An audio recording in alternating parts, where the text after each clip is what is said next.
The Way of Mastery, Introduction. You hold in your hands the treasured teachings of Jeshua ben Joseph, or Jesus, one of the greatest masters humankind has ever known. These teachings were given during the years 1994 to 1997. Please do not hurry as you read through each lesson. Rather, allow each sentence to be held within the heart, each idea to fill the mind and the body with its very real frequency or vibration. For each word, the structure of each sentence, the cadence and the humor is by design. These words are to be studied and savored over and over again until their meaning deepens and flowers into the grace of Christ living in you and as you, allowing the ray of that light to penetrate your mind, correcting every perception you have ever held about yourself or the world. You will then find your gifts being formulated in new ways. You will find that you have an unseen teacher revealing to you what you are ready to learn, and your life will begin to be guided by a voice, and it is not your own until the voice you have called your own is no longer heard. What has been called the ego will simply dissolve, and the mind will know perfect peace. Does this take time? You are as close as the choice to teach only love. The 35 lessons contained in this volume reveal the way taught to Joshua himself, and now lovingly presented by him for you, so that the choice for love becomes your every thought, your every breath, your every action extended to a world as the awakened Christ. May you be transformed by the way of mastery in your unique process of remembering who you really are. I promise you this. If you become wholly committed to awakening from the dream you have dreamt since the stars first began to appear in the heavens, and if your one desire is to be only what God created, then lay at the altar of your heart with every breath everything you think you know, everything you think you need, and look lovingly upon every place that fear has made a home in your mind, and allow corrections to come. It will come. Regardless of how you experience it, it will come. And the day and the moment will arise, and all your pain, fear, and suffering will have vanished like the wind that pushes the foam of the wave away, revealing the clarity of the ocean beneath you. You will literally feel throughout your being that there never was a dream. Some memories might remain with you, and you will know that somewhere you must have dreamt a dream or had a thought of wondering what it would be like to be other than the way God created you. But it will be such a faint echo that it will leave no trace upon you. In your heart you will smile gently regardless of the circumstance in which you find yourself. There will be peace from the crown of the head to the tips of your toes, and that peace will walk before you wherever you go. It will enter a room before you enter it with your body, and those who are becoming sensitive will wonder who has come into the place. And some will even say, "Behold, I believe Christ has come for dinner." And you will be that one, for that is who you are, Christ eternal. Jeshua. Part 1. The Way of the Heart. Lesson 1. The Way that Calls You Home. Now we begin. Beloved friends, I come forth to abide with you where you believe yourself to be. I come not for myself, but for you. I come not to teach you, but to love you until you choose from the depth within your own being to set aside every illusion you have ever given credence to, and to remember the truth which alone is true. For indeed, in that hour, there is a transcendence of all that knows limitation. There is a transcendence of all that knows coming and going, birth and death. There is but the mind of Christ within each of us, a spark of divine light, as a sunbeam to the sun, rest eternally in perfect communion and communication always. The great secret is this is the state of your reality. In each and every moment you abide in perfect communion with the whole of creation, since all things are but temporary modifications of the one fundamental energy that I have chosen to call the Christ mind, the offspring of the Father. Beloved friends, I come to where you choose to be, and if you would choose to open that place within your heart and within the mind in which you can communicate with me directly, I will meet you there as well. What is important then, by way of beginning, is to consider this simple fact. Your experience is always the effect of where you choose to focus the attention of your consciousness, itself being unlimited forever, embracing all the many dimensions of creation. You abide in that which embraces all things in all ways and at all times. In truth, you do not know separation, birth or death, gain or loss. As you focus your attention on reading these words, recognize how you, as an infinite being, have deliberately chosen to participate in a form of experience. You will read words that carry certain meanings for each of you, and you each will color that meaning according to the perceptions that you have chosen to place value upon. Does this mean that some are ahead and some behind? It only seems that way. In reality, each of you is equal. Each of you chose from your infinite freedom to attract to yourself certain vibrational frequencies, certain forms or qualities of experience. That freedom is what you abide in always, from before the foundations of this world and long after this world ceases to be. In each and every moment, you cannot be a victim of what you see, and nothing is outside of you. What you experience, you have directly and deliberately called to yourself. If you hold the thought, I do not like what I have called to myself, that is perfectly fine, for you have called to yourself to experience of being in judgment of yourself. Merely look with the wonder of a child and see what it feels like and ask yourself, is this an energy I wish to continue in, or would I choose something else? For ultimately, when all possible choices within the dream of separation have been made, have been tasted, have been felt, and have been fully known, finally there emerges the still, quiet voice of spirit that speaks through the soul, whispering of the one truth, the one reality, the one love, the one peace, and the one bliss that is continual. Then the soul begins to turn from the things of this created world. It begins to withdraw its attention from its attachments to all the things it is called to itself. It begins to transcend its sense of identification with the vibrational frequencies it had only meant to play with, and then took seriously. It is seriousness within the mind that is the creation of ego. And it is great seriousness that holds the vibrations of what you no longer choose to experience within the field of your being, within the field of your soul.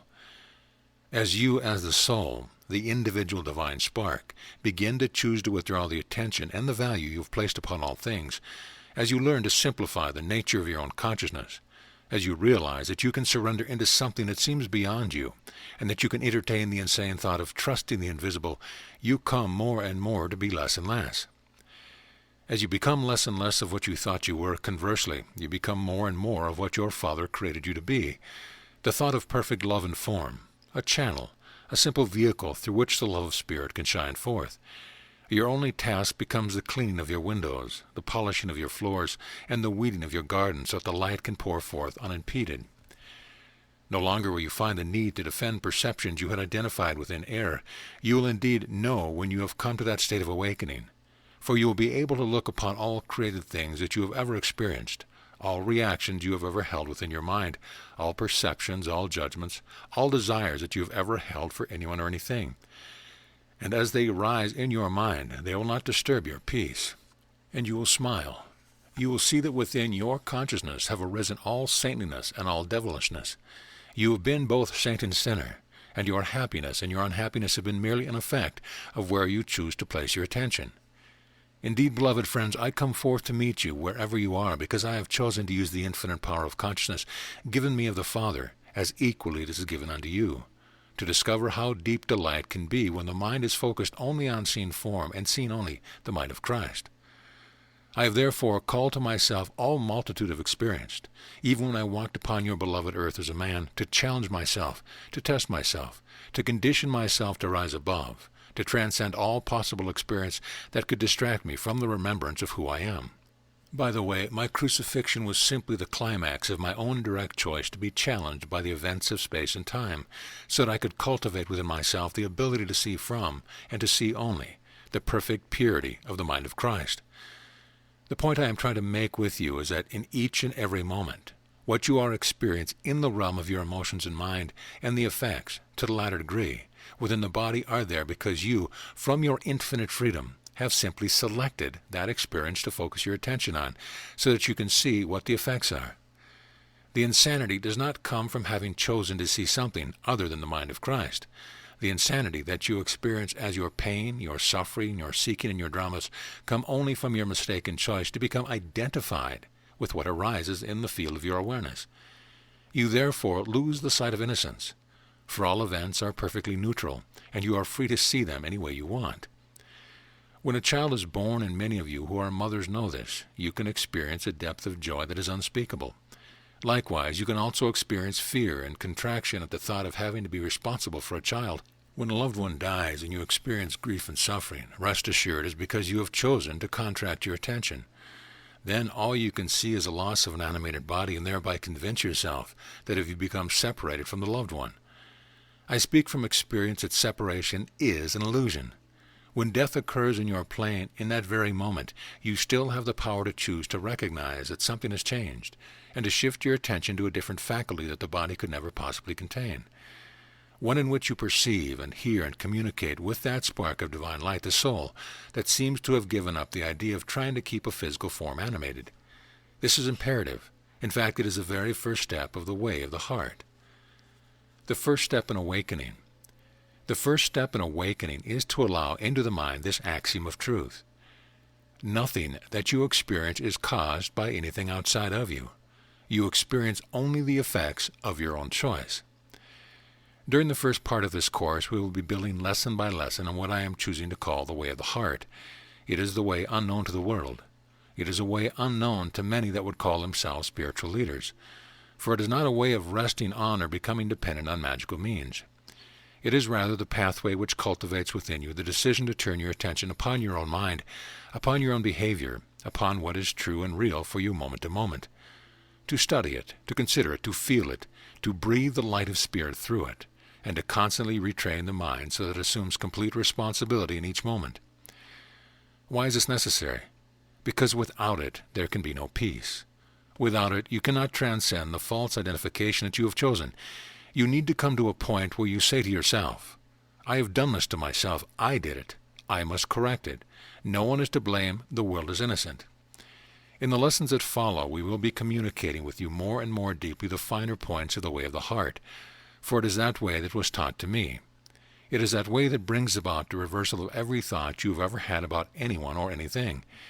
It is that way alone which allows you to pass back through the eye of the needle, and to come to rest in the perfect peace from which you have sprung forth. The way of the heart is not the way of the intellect, for indeed that aspect of the mind was never designed to be your master. It was designed to be your humble, and if you will pardon the expression, very stupid servant of the awakened heart. The heart is that which feels all things, embraces all things, trusts all things, and allows all things. The heart is that in which the soul rests eternally. The heart is that which is beyond space and time, and is that spark of light in the mind of God which is called Christ. Only in that will you find the peace that you seek. You will discover that the pathway of awakening is not a pathway of avoidance, but a pathway of truthfulness. It is not a pathway of accomplishment and pride, but a pathway of releasing from the consciousness every hope and every wish to be special, to see yourself as having made progress, so that you can pound a fist upon the chest, spread the tail feathers. It is a transcendence of the hope of somehow getting God's attention, so that he will look upon you and say, Oh, you have been such a good person. Yes, we will allow you into the kingdom now. It is a way in which you will come to cultivate, regardless of your inner experience or degrees of awakening, the willingness and the art of returning to the simplicity of empty-headedness and not knowingness with each and every breath. It is a way of life in which all things and all events become an aspect of your meditation and your prayer until there is established once again within you the truth that is true always. Not my will, but thine be done. For of myself I do nothing, but the Father does all things through me. Imagine then a state of being in which you walk through this world seemingly appearing like everyone else, and yet you are spacious within. You are empty within. In truth, you desire nothing, though you allow desire to move through you. And you recognize it as the voice of the Father guiding you personally, your emotions, and even the body to the places, events, people, and experience through which the tapestry of the atonement, the at one month, is being woven, through which all the children of God are being called home again. You trust the complete flow of that, whether you are asked to give a speech in front of 10,000 people, or you are asked to tell a friend the truth of your feeling, or whether or not you are asked to sweep the streets and live penniless. For in truth, that mind that trusts the source of its creation allows all things, trusts all things, embraces all things, and transcends all things. Rest assured, whenever you feel frustration and anxiety, it is because you have decided not to trust the truth. And the truth is simply this: only God's plan for salvation can work for you. Your way must always fail, for your way begins with the illusory and insane assumption that you are a separate being from the mind of God and must therefore direct your own course. For if you are sick and diseased and not at peace, why would you decide that you know how to create peace? It requires great humility to accept the first step of the path. I have done all this. I must undo it. But I have no idea how I did this. Therefore, I must surrender to something else. I give you this thought, and I would ask that you consider it well. What if the very life you are living, and each and every experience that is coming to you now since the moment you decided, I have got to awaken here, was being directly sent to you of your Father, because your Father knows what is necessary to unravel within your consciousness to allow you to awaken? What if the very things you are resisting are the very stepping stones to your homecoming? What if you achieved a maturity along this pathway in which you were finally willing to let things be just as they are? If it was necessary to sweep the streets, you simply took a deep breath and said, "Father, you know the way home," and began sweeping. And up into the mind comes the thought, "Oh my God, I won't be recognized. I won't stand out. People won't think I'm special if I'm just a street sweeper." Yet you recognize, aha, no wonder my Father wants me to do this. I've got to flush this up so I can look at it, disidentify from it, and learn to be the presence of love in the sweeping of the street. In truth, I tell you, the least among you, according to your perception, is already equal to the greatest, and there is none among you who is less than I am. The way of the heart begins by accepting the humility that you have created quite a mess within your consciousness. You have created a labyrinth and gotten lost within it, and you do not know the way back. It begins by accepting that of yourself you can do nothing. For all you have managed to achieve is the creation of a whole lot of insane dramas that are occurring nowhere except within the field of your mind. They are like chimeras, like dreams. In truth, there is no difference between a waking state, in which you would be the director of your life, and the dreams you have when your body sleeps at night. They are both the same. I wish to direct you to peace, even that peace which forever transcends the understanding and comprehension of the world. I desire, because my Father desires it through me, to bring you wholly to where I am, that you might discover there is someone that got there ahead of you. And when you look closely, you will say, "Ah, it is myself. I have always been there, but I forgot." In the end of all journeying, in the end of all purification, and indeed purification is still necessary, you will discover that to awaken means to have journeyed nowhere. It means to have arrived at a goal that was never changed. Awakening is only remembrance, but it is a remembrance not just of the intellect. It is not an idea as you would understand ideas. It is an idea that vibrates through the whole field of your beingness, so that even the cells of the body, while yet the body remains coalesced together in its present form, awaken and relax into the truth that is true always. If you were a gardener, would you not cultivate the art of weeding your garden? Would you not look to see that the soil is just a cracked dampness? Would you not keep your eye on the clouds and the horizon in the heat of the day? Would you not cover the delicate plants that need protection while they grow strong? And if those that would come would not respect your garden, would you not ask them to leave, or build a temporary fence until the garden is strong enough, until it bursts forth with enough fruit so that you can give to even those who do not respect it? Be ye therefore a wise gardener. Cultivate a deep love and respect for yourself, for you are not here to fix the world. You are not here to fix your brother or sister. It is only love that heals, and until you have loved yourself wholly, by having purified the mind of every erroneous thought you have ever held, until you have loved yourself, you do not in truth love anyone or anything. Save in those brief moments when you let your guard down and the love of God shines forth through you so quickly you do not even know what happened. The wise gardener cultivates a state of consciousness in which the love of God is unimpeded. Beloved friends, those of you that have elected to answer a call to participate in this pathway with His family, if you would make your commitment to trusting your Creator for having set before you a pathway that can lead you home, you will indeed arrive at home. But commitment means that you do not get to leave the room when the shouting begins. The shouting we are speaking of is the shouting within your own mind, within your own body, within your own emotions. It means that you will stay with these things by being honest about them, and loving yourself for having the power to even create such insane perceptions of yourself and the world around you. The way of the heart is the final pathway that any soul can enter. There are many stages of awakening. There are many pathways that can be followed. But ultimately all roads lead to Rome, as they say. Eventually each soul must find its way into the way of the heart. Each soul must come back to the truth that it is time to take responsibility, to learn to cultivate the ability to look upon the deep and vicious blackness of what I have called ego, which is nothing more than the cesspool of denial. It is that which lacks light.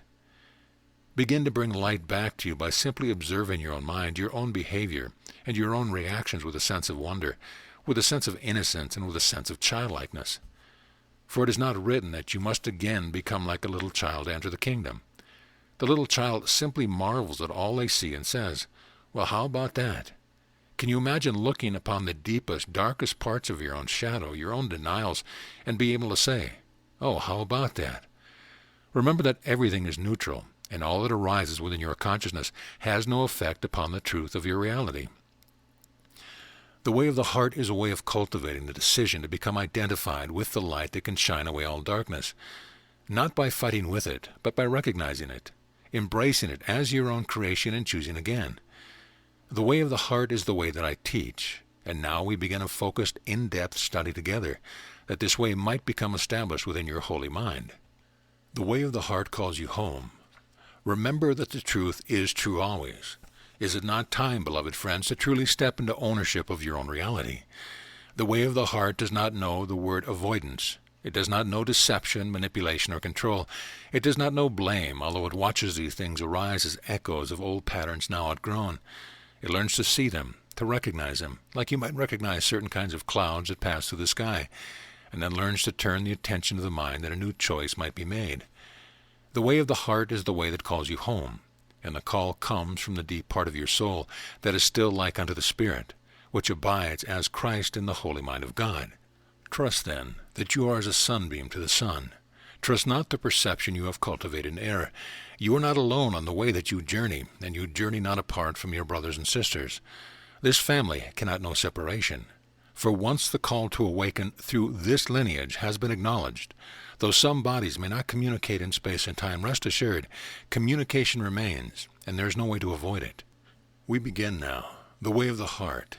It is time to step into the willingness to don the mantle of one committed to healing every obstacle to the presence of love that may yet remain secretly hidden in the depth of that part of your mind that would struggle to be separate from God, and to remember that you are truly the light that can come to shine lovingly upon every aspect of darkness you have known.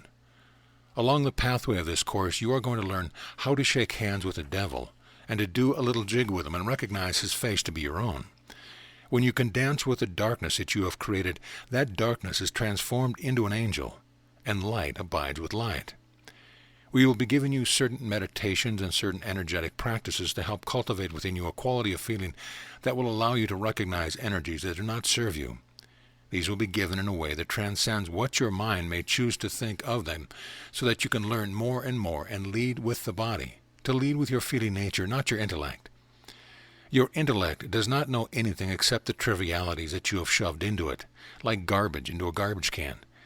The intellect can never bring the healing of the heart that is the atonement. It can only be utilized to argue against the insane perception you are used to, so that you might come to see that perhaps there is a greater good in giving up your insistence on treating the intellect as your God.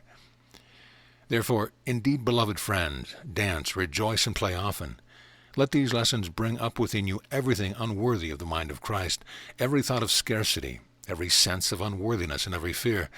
Let them come up, look at them, embrace them, and transmute them through your own love of self and through your honesty. Accept where you are and do not pretend to be otherwise, for the wisest are always the humblest. Be you therefore, beloved friends, at peace in all things, for we in what you would call a disembodied state who are electing to participate with those of you who are asking to be helped through this pathway delight in joining with you. We delight in loving you. We delight in waiting on you to welcome yourself home. I would ask that you close your eyes for a moment. Take a deep breath into the body and let it go. As the breath leaves the body, hold the thought that there is nothing worth holding on to any longer that keeps your peace and happiness at arm's length. Become committed, fully committed, to the experience of happiness, even as you have been fully committed to unhappiness, limitation, and lack. Give your Creator full permission to sweep the basement clean. There really is not anything down there worth defending or protecting. It will come to pass that you will know the perfect peace of empty-headedness, not knowingness. You will know what it means to be relieved of time and to be comforted by what is eternal. Never once let yourself think that you are alone. It is nonsense for you to think that I am not with you. You have asked, I have responded. We are in communication. That is the way it is, and that is the way it will be until the end of all illusion. Peace be unto you always. Amen.